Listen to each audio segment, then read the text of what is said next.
All right, we're back here on Sportsline. Going through what's been a busy weekend, certainly in the NFL.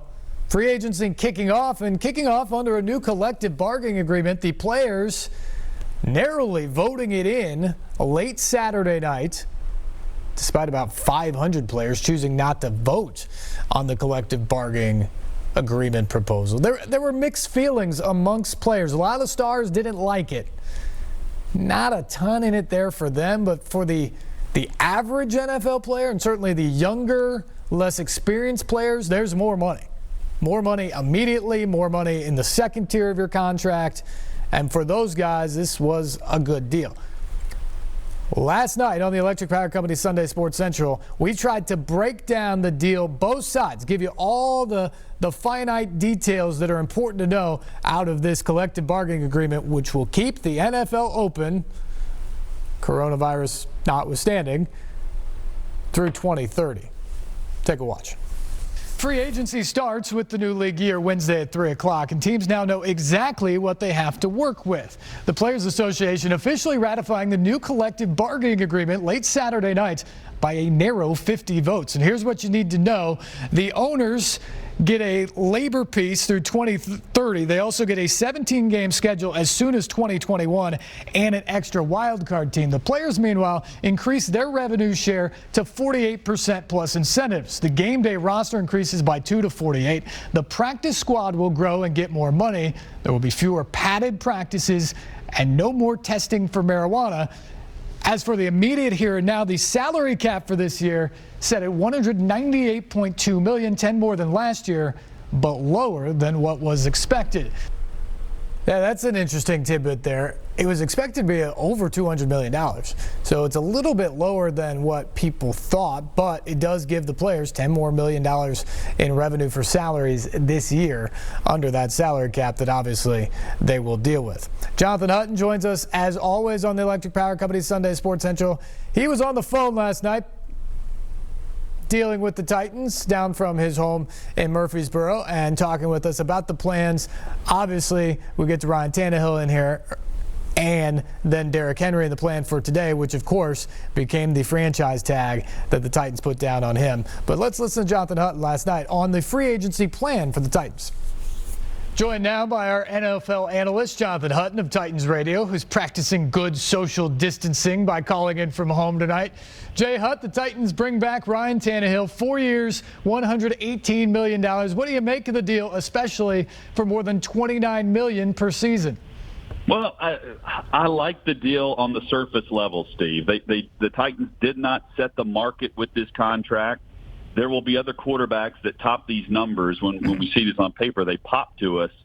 But when we see Dak Prescott wants $35 million a year, even if he comes down to the reported 33 that was offered to him, that's more than what Ryan Tannehill will receive in this deal. I think we'll look back on this contract a year from now, as long as Tannehill's play doesn't bottom out. And it's going to look even better. The Titans have Tannehill for the next 2 years at the franchise number without having to franchise him. And for 2020, he counts $1.5 million more against the cap than what Mariota did last year.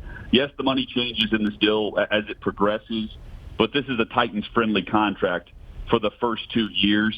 And we knew early on that teams couldn't go into the offseason with the idea that they would have 2 franchise tags to use. And by signing Tannehill before tomorrow's open negotiating period, what it's done is allowed them to franchise another player, and they have quarterback under lock and key, so to speak, for the foreseeable future. Yeah, so Tannehill's out of the way. Now all eyes turn to Derrick Henry, who it seems like the Titans are also trying to work out a long-term deal for. But with that tag there, would you rather franchise tag him for just $10.2 million next season?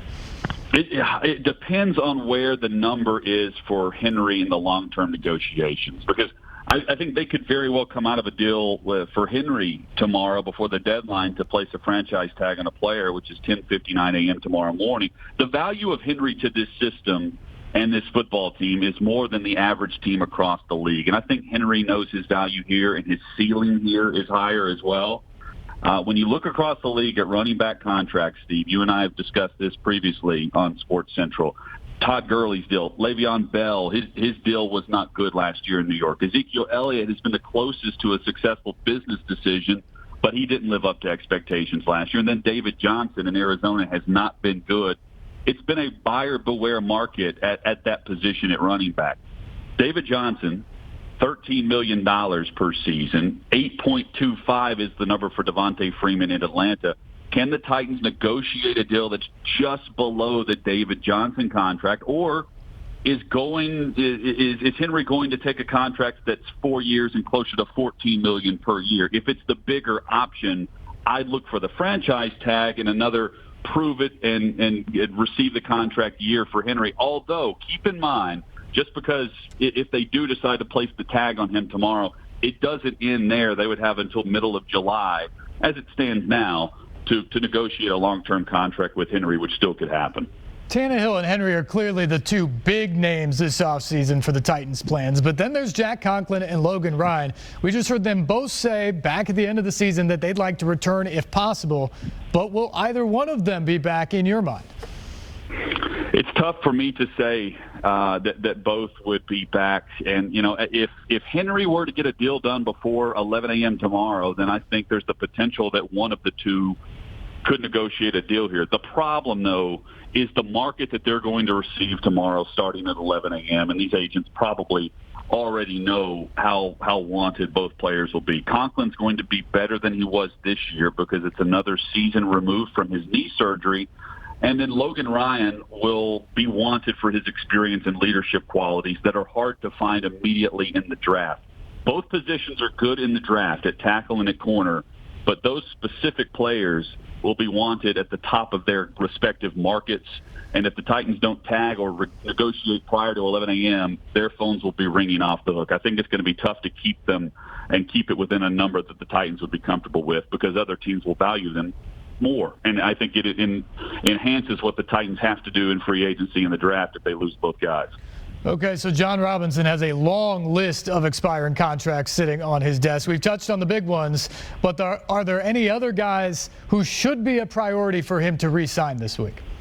Well, it was good that they have previously negotiated an extension for Anthony Firkser because I would put him in that list that we're about to go through. Dennis Kelly becomes a priority for me if Jack Conklin is going elsewhere in free agency. Kelly he has proved he's better on the right side. He can start in this league and perform well in a moment's notice. That's where his value has been so far, as that sixth lineman off the sideline. But I think he could step in and start to begin a season at right tackle and do much better than what he did at left to begin last season. And then if you draft a rookie, that allows that rookie to progress if they do miss any time in the preseason. Kelly's a good option at right tackle.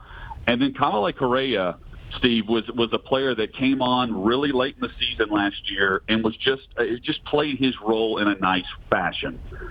They're not deep at defensive end or pass rush in this defense. And while I don't expect Kamalei Correa to be the answer opposite what they're doing with Harold Landry, I think he needs to be one of the pieces to the puzzle as they put this offseason together, because of just how good he was over the final month of the season. I think he earned it. As for the rest of the puzzle John Robinson's trying to put together, the Titans should be an attractive landing spot with a little cash to spend. What's the biggest pickup he can land this week?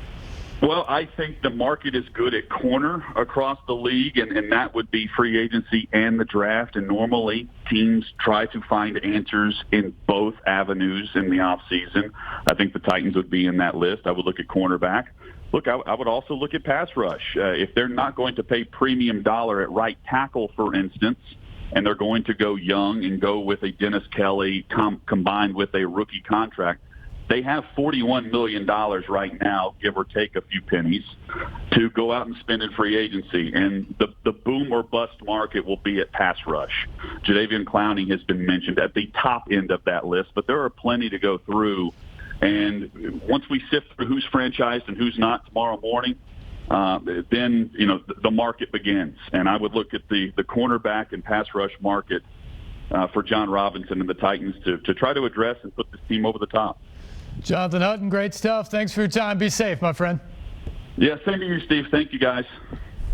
Jonathan Hutton, always really good information for us. Joining us on the Electric Power Company Sunday Sports Central last night, kind of laying out the groundwork. Obviously, Tannehill gets the big deal.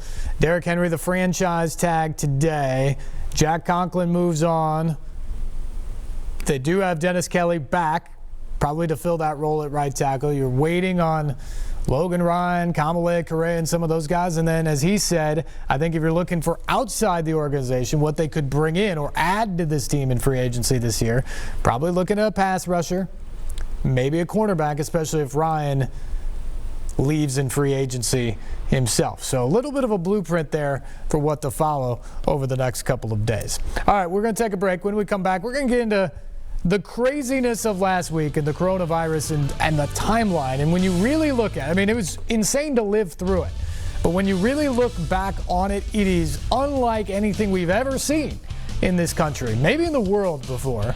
We're going to kind of break it all down and how it happened next here on Sportsline on NewsChannel 5+.